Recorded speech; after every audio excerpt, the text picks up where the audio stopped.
Peri peri അൽഫാം കഴിച്ചാലോ? അതിനായി നിങ്ങൾ ഈ കാണുന്ന പോലെ തക്കാളി, സവാള, ഇഞ്ചി, വെളുത്തുള്ളി, പച്ചമുളക്, പിന്നെ മല്ലിയിലയും പുതിനയിലയും കൂടെ ഒരു മിക്സിയിൽ ആഡ് ചെയ്ത് അതിനകത്തൊരു 4 സ്പൂൺ തൈരും ഇട്ട് ഞാനൊരു ഇത്തിരി പോകുന്ന ലെമൺ ജ്യൂസും അതിനകത്ത് ആഡ് ചെയ്തു.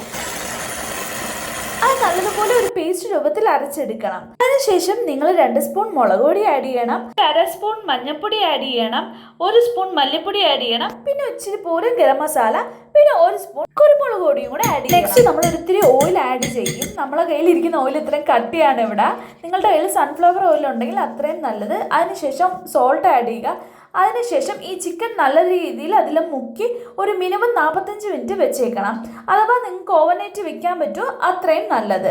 അതിനുശേഷം ഞാനിത് ഓവനിൽ 400 ഡിഗ്രിയിലാണ് ഇത് കുക്ക് ചെയ്യാൻ വെച്ചിരിക്കുന്നത്.